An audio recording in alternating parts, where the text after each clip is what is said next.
Hi, this is Ridea keeping it real. Welcome back to my YouTube channel. And we are currently reading through Proverbs, and we're reading the proverb of the day. So it's October the 28th. So we're on the 28th proverb. So it's been great to just develop a habit of doing this, reading it in the morning and then coming back in the evening and reading it on camera. So here we go. Proverbs 28. The wicked run when no one is chasing them, but an honest person is as brave as a lion.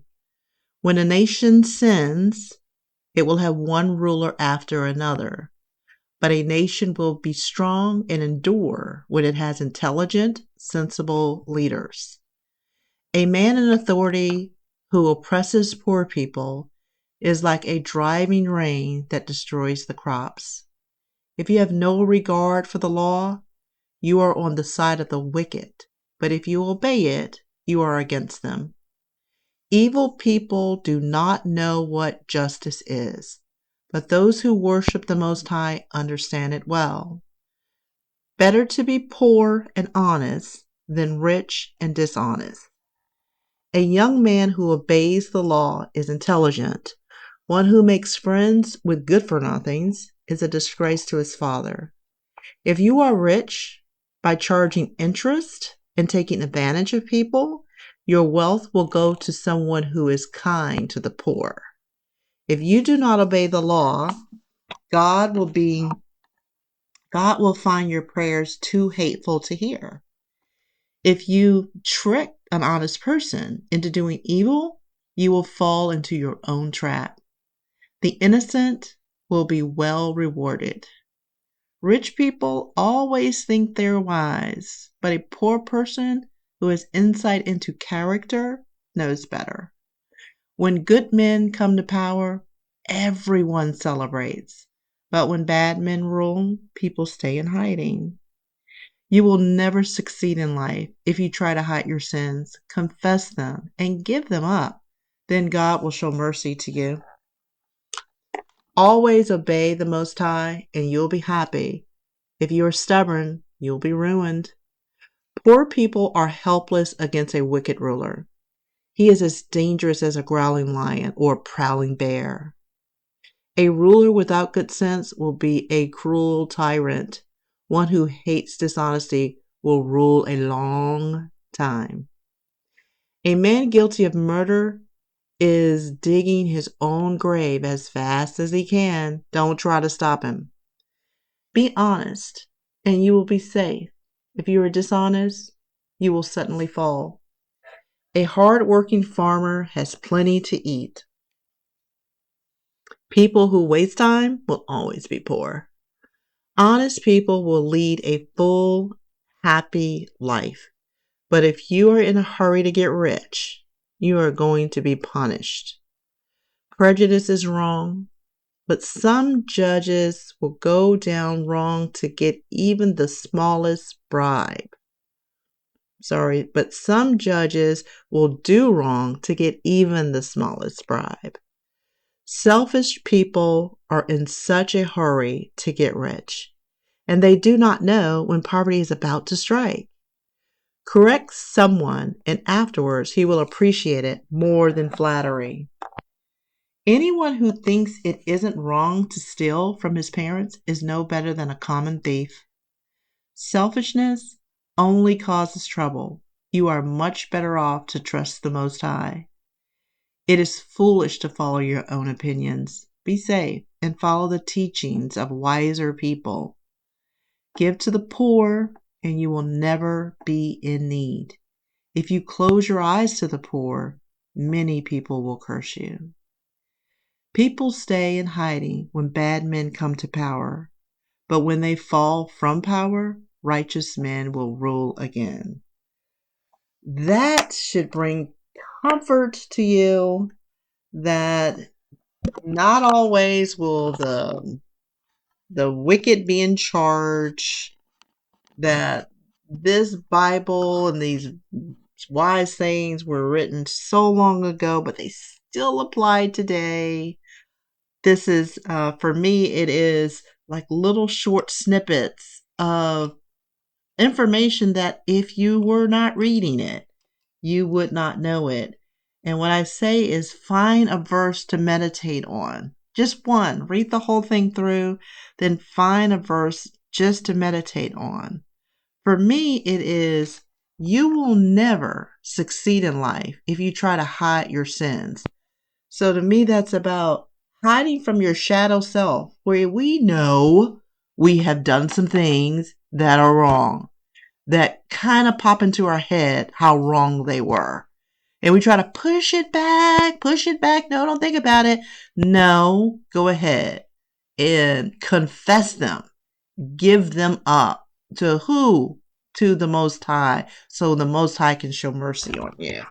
So that's the verse that kind of, stood out to me. But find one that stands out to you and think about it. What does it mean? How can you apply it to your life? That's what this is about. So we're going to color some of the pictures, and we're at the 6-minute mark. So it doesn't take a long time to read these. So 28:1 says, the wicked run when no one is chasing them, but an honest person is as brave as a lion. So the wicked run when no one is chasing them. I mean, do they run? I don't know. I mean, like I said, I'm still kind of stuck on the fact that God, this was a verse in here about God created everything. He even created the wicked. The wicked for times when he's going to need to punish them, right? So the wicked run even when no one is chasing them. That's a good little picture, though. I mean, I could draw that. That's a great little picture. And I got this drawing tablet coming from some points that I got from one of the insurance carriers. Instead of giving me money, they give me points, but you can buy a lot of things with it. So I'm buying this tablet. It's a drawing tablet, a writing tablet. I love to write. I love pyrography. I'm not really a good drawer. I can't draw really well. I can trace, like I can look at that and draw it, but I just couldn't think of it and draw it. But I want to see what I can do with that. So when I get it, I'll do a video on it and see how we're going to use it. So 28:15 says, poor people are helpless against a wicked ruler. Think about that. Think about what poor people are going through in the U.S. We're at the point, 10/28. We're trying to see on November 1st if people are going to be without food, right?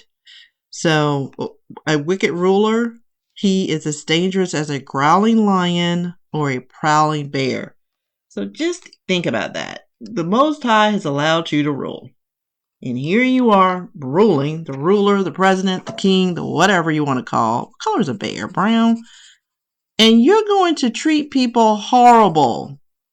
You're going to just not even give a crap whether they eat or not. Think about that. You run this land.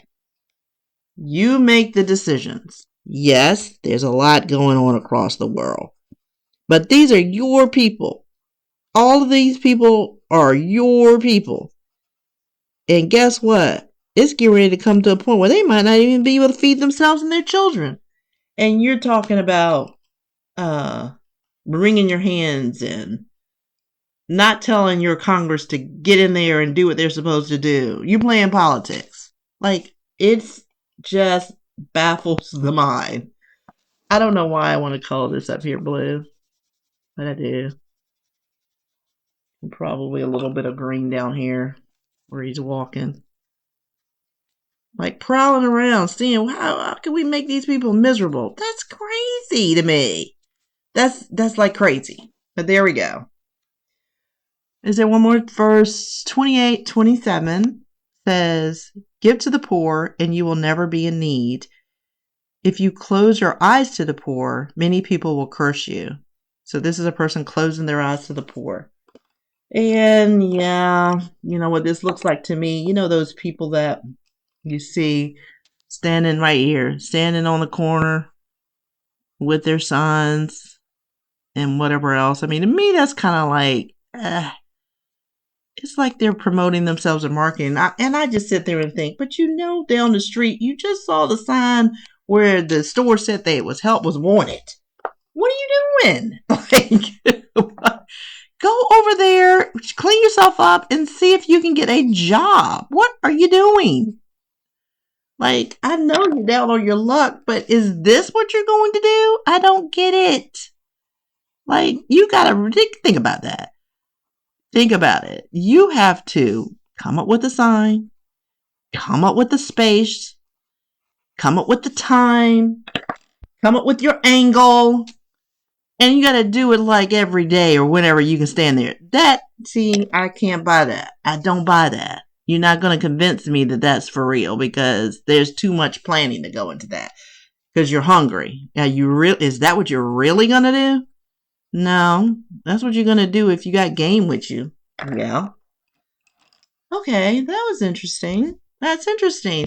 So when I read this in King James, which may be the only version you have, and the title of this chapter 28 or the 28th proverb was Observations of Impiety and Religious Integrity. That's what it said.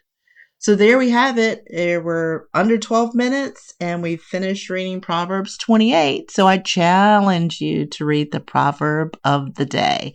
If you want to get started somewhere with picking up your Bible and helping you through the day and helping you figure out what's going on and how you should think about what's going on, start with Proverbs. So with that, until next time, it's Ridea keeping it real.